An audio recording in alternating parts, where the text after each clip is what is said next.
हिंदी में यूपीएससी की तैयारी से संबंधित प्रोग्राम्स को देखने के लिए सब्सक्राइब करें study IQ IAS Hindi. Hello, जय हिंद आप सभी को। भाई मैं Vineet Tiwari, faculty of maths, आपका स्वागत करता हूं स्टडी IQ IAS हिंदी पे।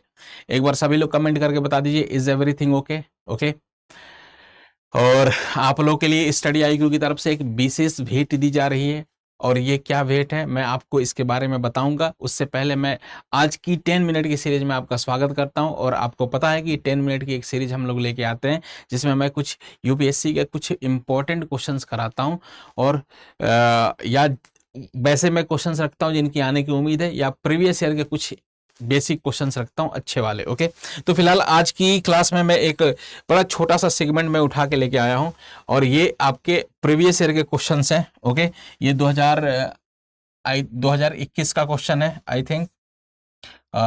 इसके बाद से ये छोटे छोटे ऐसे भी क्वेश्चंस आते रहते हैं, और ये देखिए आज कुछ ऐसे ही क्वेश्चंस करेंगे, छोटे छोटे मिसलेनियस टाइप के। ओके, बेहतरीन क्वेश्चंस हैं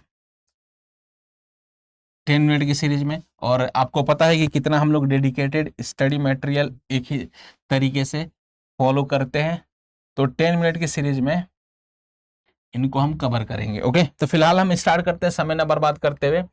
एक ये क्वेश्चन दे रखा है हमारे सामने, ये कह रहा है कि जब किसी निश्चित संख्या को 7 से गुणा किया जाए, ओके 7 से गुणा किया जाए, तो गुणनफल में पूर्ण रूप से केवल एक अंक 1 ऐसा ही आता है, वो आता है। लघुत्तम संख्या कौन सी होगी? ओके, ऐसी लघुत्तम संख्या कौन सी होगी, ये है। और ऑप्शन 4 दे रखा है, ठीक है। तो देखो, एक तरीका ये हो सकता है, इसके तरीके दो हो सकते हैं। एक तो है कि आप इनमें 7 से, एक्चुअली कह रहा है कि कौन सा ऐसा नंबर है इसमें से जिसमें 7 गुणा कर दे 7 से, तो ये आ जाएगा, ये वाले आएंगे नंबर, ठीक है, ये वाले नंबर आएंगे। तो एक तो तरीका है कि आप इनका मल्टीप्लाई कर लीजिए, 7 से मल्टीप्लाई करिए, 1 के फॉर्म में कौन सा आ रहा है ये देख लीजिए। या दूसरा तरीका है इसका सबसे आसान, कि मान लो 1 ऐसा ही है। ओके, अब इसको मान लो, जैसे मान लो इसको 7 से डिवाइड करने लगे, जल्दी करो, 7 कम 7 हो गया, ठीक है। यहाँ पे देखिए कोशिएंट पे ध्यान दीजिएगा, 7 कम 7 हो गया, ठीक है।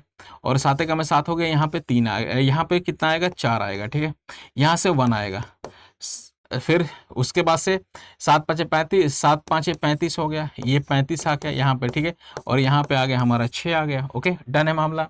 और उसके बाद से फिर से 1 आ गया, तो 7, फिर 7 8 बार 56 आता है, तो ये 56 आ गया। फिर उसके बाद से हमारा यहाँ पे आ गया, कितना आ गया, तो यहाँ पे 5 आ गया, ठीक है।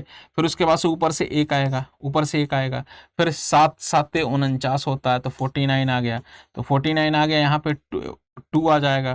अब यहाँ पे 2 आएगा, जैसे ही 2 आएगा रिमाइंडर ऊपर से फिर 1 आ जाएगा, तो 70 के 21 आ गया, तो ये 21 आ गया, खत्म कहानी। अब ऐसे करेंगे तो हमारा कितना आ जाएगा, कब हमारा पूर्णतः विभाजित हो जाए, इसका मतलब देखो, कह रहा है कि कौन से नंबर में मल्टीप्लाई कर दूं कि 7 से, मतलब 7 से मल्टीप्लाई कर दूं कि 1 के फॉर्म में आ जाए, एक तरीका। अब देखो 7 से मल्टीप्लाई करना हो, इसका मतलब कौन सा सबसे छोटा नंबर में ढूंढना चाहिए कि जिसको मैं 7 से डिवाइड करूं 1 के फॉर्म में, ओके, तो वो 100% डिवाइड हो जाए। तो इसमें कितनी बार 1, 1 2 3 4, कितना यूज किया, 2 यहाँ पे, तीसरा, चौथा, 5वां और छठा यूज किया, मतलब 6 बार 1 हो गए, 1 2 3 4 5 6, मतलब 6 बार 1 का हमें यूज करना पड़ा, और ये हमारा रिजल्ट आ गया। तो ये कौन सा आंसर है, तो 15873 ये हो गया। इसका दूसरा ऐसा भी वर्जन हो सकता है कि इसको सबको 7 से मल्टीप्लाई कर देंगे, ऑप्शन को, इसको भी 7 से, और कौन 1 के फॉर्म में आ रहा वो हमारा आंसर हो गया, 1 के फॉर्म में आएगा। तो इसको मल्टीप्लाई करेंगे, 70 के 21 का 1 आ गया, कैरी 2 आ गया, 7 का में 7 7 और 2 हो गए, 7 और 2 हो जाएगा कैरी, तो 9 आ गया। मतलब यहाँ 1 के फॉर्म में नहीं आ रहा, 9 आ गया, तो मतलब ये नहीं हो सकता, ठीक है। इसको 70 के 21 का 1 आ गया, ठीक है। 7 7 8 7 गुणे 8 56 होता है, 56 और 2 कैरी था, 58 का 8 आ गया, मतलब ये भी नहीं हो सकता। इसकी बात करेंगे, 70 के 21 आ गया, 21 का 1 आ गया, कैरी कितना, तो कैरी हमारा आ गया, कैरी कितना आ गया, तो कैरी 2 आ गया, और 7 दूना 14, 14 और 2 कैरी था, 14 और 2 16 का 6 आ गया, मतलब यहाँ पे 1 के फॉर्म में आना चाहिए, तो ये 6 आ गया, ये भी नहीं होगा। बच गया यहाँ 70 के 21 का 1 आ गया, कैरी 2 आ गया, 7 7 49, 49 और 2 होता है 51 का 1 आ गया, कैरी 5 आ गया, और 7 गुणे 8 होता है 56 होता है, 56 और 5 हो गया, फिर से 51 का 1 कैरी 61 का 1 कैरी 5 हो गया, 6 हो गया, और फिर 7 गुणे 5 35, 35 और 6 होता है। देखो मतलब इसमें 1 1 आने लगा है, तो ये हमारा आंसर हो गया। तो 2 तरीके हो सकते हैं इसको करने के। ओके, 2 तरीके, बिल्कुल सिंपल और बिल्कुल साधारण और आसान तरीका। ठीक है, अगला देखिए, एक क्वेश्चन ऐसा ही दे रखा है मेरे भाई कि 3 बिंदु पी क्यू आर एक सरल रेखा पर इस प्रकार स्थित है कि पी क्यू का अनुपात है क्यू आर से 3:5 है। ओके, फिर उसके बाद से कह रहा है यदि पी क्यू अनुपात है पी आर से, कह रहा है कि कितने मान मतलब जितने मान संभव उनकी संख्या n है, तो n किसके बराबर है, ऐसा कुछ पूछा गया। ठीक है, n किसके बराबर है ऐसा कुछ पूछा गया मेरे भाई।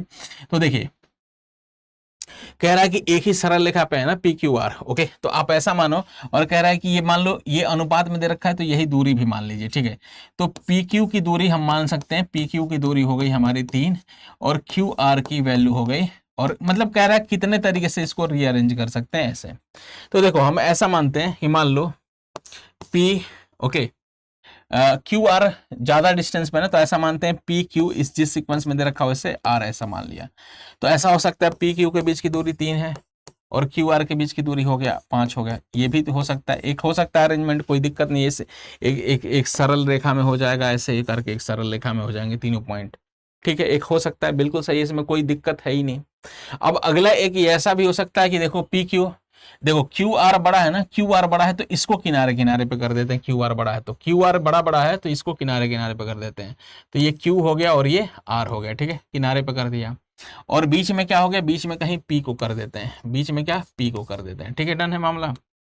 अब उसके बाद से मेरे भाई इसको अगर ध्यान से देखेंगे तो पी और क्यू हो गया, यहां से यहां तक देखेंगे तो ये 3, और क्यू और आर यहां से यहां तक 5 है, 5 है ना क्यू आर।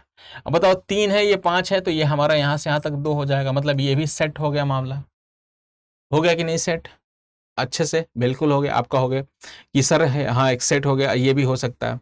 अगर कुछ लोगों को लग रहा होगा कि सर एक ऐसा कंडीशन लेते हैं कि देखिए हम कहते हैं कि क्यू और पी को बड़ा बड़ा कर लीजिए, किनारे किनारे क्यू और पी को, और बीच में आर कर लीजिए, तो ये संभव कभी है ही नहीं, क्योंकि क्यू आर की दूरी है, इसके पी क्यू की दूरी है कितने 3 है, और इसकी क्यू आर की दूरी है ये 5, ये कभी भी संभव नहीं है, ये वाली दूरी छोटी है, तो ये पी इनके बीच में ही कहीं रहेगा, क्यू आर के कहीं बीच में ही पी रहेगा, इधर या तो किनारे रहे इधर। ओके, तो ये इस तरीके से पी क्यू कहीं एक साथ ही रहेंगे। ओके, पी क्यू दूर दूर नहीं हो सकते, एक साथ ही रहेंगे। ओके, या तो ऐसे पी क्यू या क्यू पी। ओके, आर दूसरे तरफ होगा। तो यही 2 तरीके से हम संभव इसको रीअरेंज कर सकते हैं, इसके अलावा नहीं।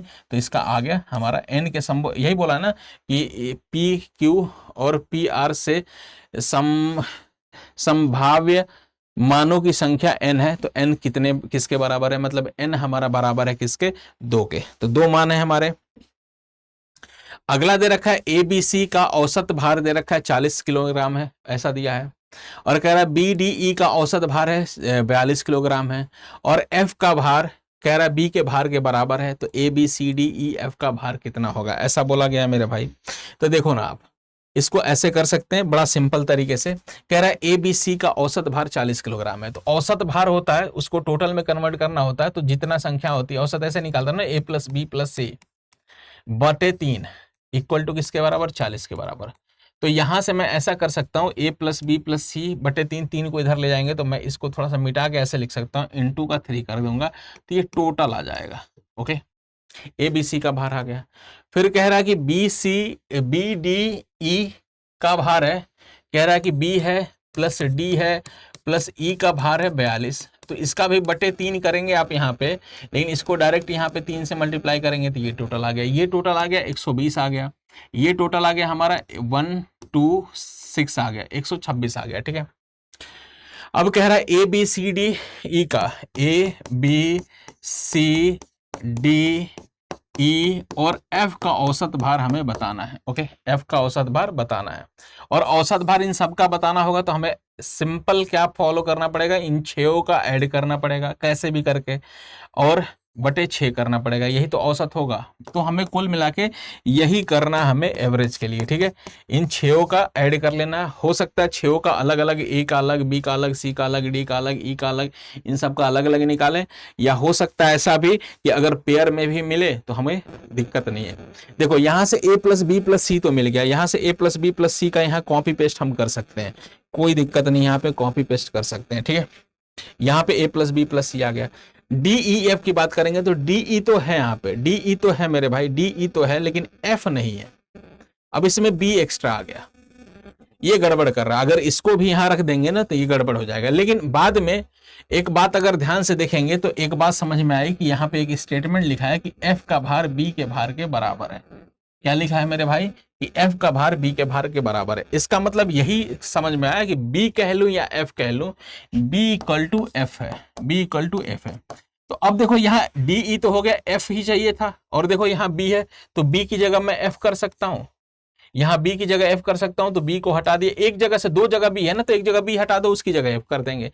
या तो यहाँ हटा दीजिए या तो यहाँ हटा दीजिए बी, उसकी जगह एफ कर देंगे। तो देखो ए बी सी यहाँ से कॉपी पेस्ट हो गया, मतलब 120 ये हो गया, और डी ई एफ हो गया। देखो डी ई था, यहाँ पे एफ हो गया, तो डी ई एफ टोटल हो गया, ये 126 हो गया, खत्म कहानी। अब इनको ऐड कर देंगे मेरे भाई, तो जैसे 120 से 126 हो गया, मतलब 246 हो गया, ये आ गया बटे कितना 6, 6 से डिवाइड करेंगे, 6 चौके 24 हो गया, और 6 का में 6, तो 6 4 बार और 1 बार, तो 41 हमारा आ गया आंसर, ठीक है। तो 41 kg सही आंसर है हमारा, यही सही आंसर है, ओके। तो 41 kg बिल्कुल सही है, तो ये हमारा आ गया। फिलहाल मैं आपको बता दूं कि एक आप लोगों के लिए होली के शुभ अवसर पे आप लोगों के लिए एक स्पेशल गिफ्ट है हमारे स्टडी आईक्यू की तरफ से, ओके। देखिए होली स्पेशल था और इसमें आपको बैच मिनिमम प्राइस पे अवेलेबल कराया गया है, ओके। और ये मिनिमम लोएस्ट प्राइस है हमारा 21,999। बैच ज़्यादा का है, आपको पता होता है कि बैच स्टडी आईक्यू का इससे ज़्यादा का आता है, और कम सबसे कम प्राइस पे इसको अवेलेबल करा जा रहा है। लेकिन एक सबसे ज़रूरी बात मैं आपको बता दूं मेरे भाई, ये 26 मार्च तक ही वैलिड है। तो ये डेट आप ध्यान रखिएगा, 26 मार्च तक ही वैलिड है, ओके। मतलब उतने तक ही आप ले सकते हैं, 26 मार्च तक इसको परचेज कर सकते हैं, इसके आगे आप नहीं कर सकते, ठीक है। ये मार्च हिंदी बैच है, ओके। इंग्लिश और बाइलिंगुअल सब में अवेलेबल है, आप जाके एप्लीकेशन में देख सकते हैं फिलहाल। अच्छा, इस बैच में हिंदी बैच में मैं हिंदी माध्यम की बैच की बात कर रहा हूँ, बैच 3 है। और इसमें मैं बता दूं कि सीसेट इंक्लूड होता है, प्रीलिम्स इंटरव्यू तक जितने भी चरण है एक एक्सपर्ट टीम के साथ, आपको पता है कि कितने डेडिकेटेड और एक्सपर्ट टीम है, उनसे अगर आपको स्टडी करनी है तो आपके लिए बैच है, ओके। शानदार बैच है, आप इसे ज्वाइन कर सकते हैं, ओके। लेकिन वीटी लाइव कोड यूज करें और डेट का ध्यान रहे। अगर आपको मैं बता दूं कि अगर आपको सेपरेट भी बैच लेना हो, सी सेट का, ओनली सी सेट का पढ़ना होगा, और किस तरीके से concept, practice, PYQ looks like as a PYQ का सब, मतलब एक चैप्टर को शानदार तरीके से तैयार करना है, तो आपके लिए ये बैच है।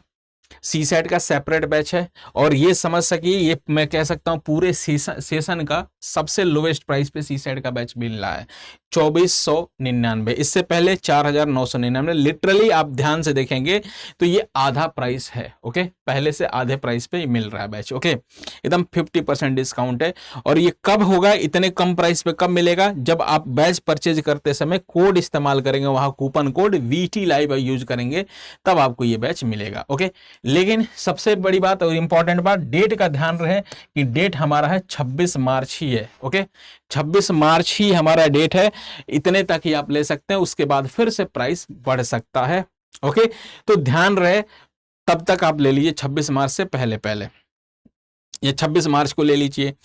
अब ये बैच का सारा डिटेल दे रखा है, इसके बाद भी अगर आपको डिटेल चाहिए तो आप स्टडी आईक्यू के एप्लीकेशन पे जाएंगे, बैच दिख जाएगा, वहां आपको नंबर्स वगैरह भी मिल जाएंगे। उसके अलावा भी अगर आपको मेरे से अगर जानकारी चाहिए या डाउट्स वगैरह कुछ पूछना हो, तो आपके लिए मैं बता दूं कि आपको यहाँ पे vineet.tiwari@studyIQ.com मेरा email ID है, इस पर आप मेल कर सकते हैं। मेरा टेलीग्राम चैनल है विनीत तिवारी मैथ्स, इससे जुड़ सकते हैं। ऐसे ही बहुत सारी वीडियो पे 10 मिनट्स की वीडियो, या इस पे चैनल पे हमारी क्लासेस चलती है 2:15। होली के बाद और भी अच्छे से इसको स्टार्ट करने वाले हैं, और होली के बाद आपको जैसे अब इस हफ्ते से आपको इसमें मैराथन वगैरह भी देखने को मिलेगा। ठीक है, तो अभी के लिए जय हिंद, जय भारत। मिलते हैं हम अगली क्लास में। हिंदी में यूपीएससी की तैयारी से संबंधित प्रोग्राम्स को देखने के लिए सब्सक्राइब करें स्टडी IQ IAS हिंदी।